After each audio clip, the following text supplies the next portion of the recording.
Hey friends, Mark Holmes here with Michael Anthony Fitness. and as always, thank you guys for watching, commenting, and subscribing to the Joe Boo Sports Report. Because without you guys, well, I wouldn't be called everything but a child of God.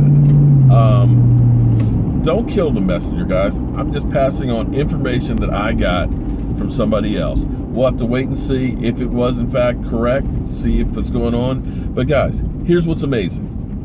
We know that the two sides are talking about Earl Thomas, okay? Seattle's up here asking high. They want a first-round draft pick. The Cowboys are down here low because they want him, but they don't want to give up a first-round pick. And they shouldn't give up a first-round pick. And anybody who says, I'm saying to give up a first-round pick, has not watched or listened to my videos. Don't comment on something unless you get the whole story. What did I tell you? The Cowboys are interested. We all know the Cowboys are interested in Earl Thomas. It's filling a need.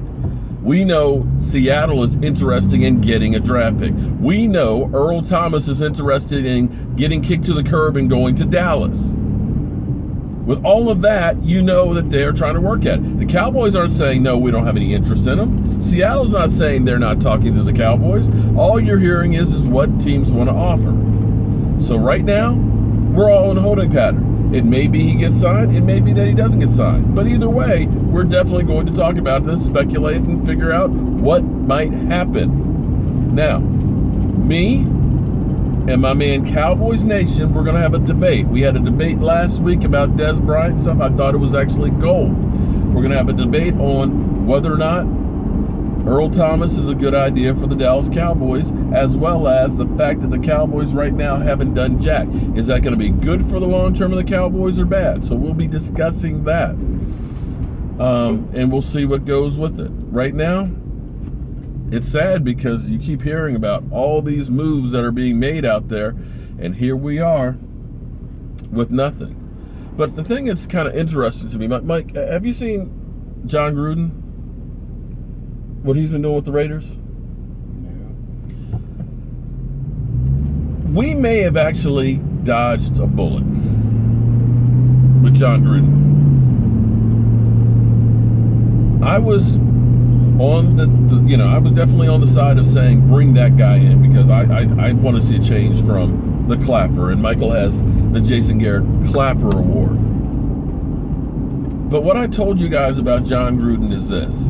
Jon Gruden was good at being a guy that takes an established team to the next level. He took a team in Tampa that Tony Dungy had built a great defense with and had all the pieces pretty much there, but just could not get it done in the playoffs. And Jon Gruden took that team immediately, boom, to the Super Bowl and won it. But the problem with Jon Gruden, because I always put coaches in two categories. You have guys like Bill Parcells who famously said, if you want me to do the cooking, let me shop for the groceries. And Bill Parcells was fantastic at getting talent. Even when he left here in Dallas, he had picked Jason Witten. He had picked, DeMarcus Ware. He had gotten cornerstone pieces of the franchise. He just wasn't here long enough to finally see it all go through. And he was smart enough to develop guys like Sean Payton. Yeah, we let that guy go. Sean Payton was here. We've had coaches here, so don't even I won't even talk about Minnesota's coach who used to be our defensive coordinator. Yeah, we had those guys. Imagine if we had those two guys instead of Jason Garrett. But anyway, I digress. But that's the kind of coach that a Bill Parcells is. The other kind of coach is the kind of coach that should just be coaching the players on the field and not buying the groceries. Mike Hilgrim was great with Brett Favre and the Packers. Took them to the Super Bowl, won it, lost another one and everything else, but was a great coach. But when he went to Seattle and became GM and coach, just couldn't do it. So now with Jon Gruden, you're kind of scratching your head. He took Michael Crabtree, who had a down year, only 600 some yards receptions, right? Had 8 touchdown receptions, only one of 2 players that had back-to-back 8+ seasons of touchdowns. Cut him and signed Jordy Nelson, who's a couple of years older, who literally disappeared off the face of the earth for basically the same amount of money.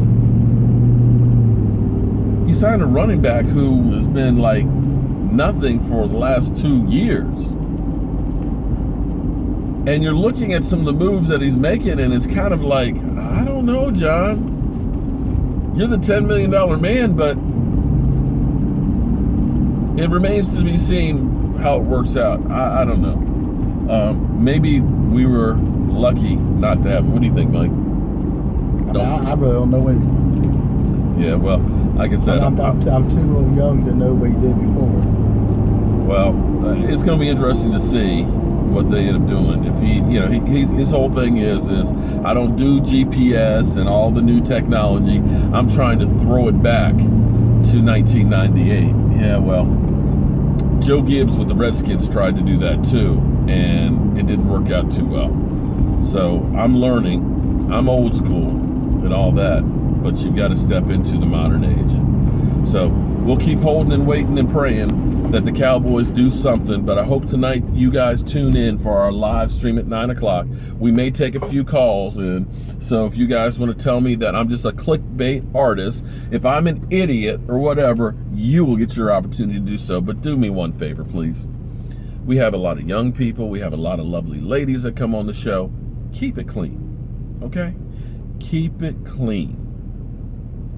But as always, friends, I'm Mark Holmes. This is Cowboy Joe Boo. And be sure to check out Michael Anthony Fitness. He's got a YouTube channel as well. We'll see you tonight at 9 Eastern. See you then.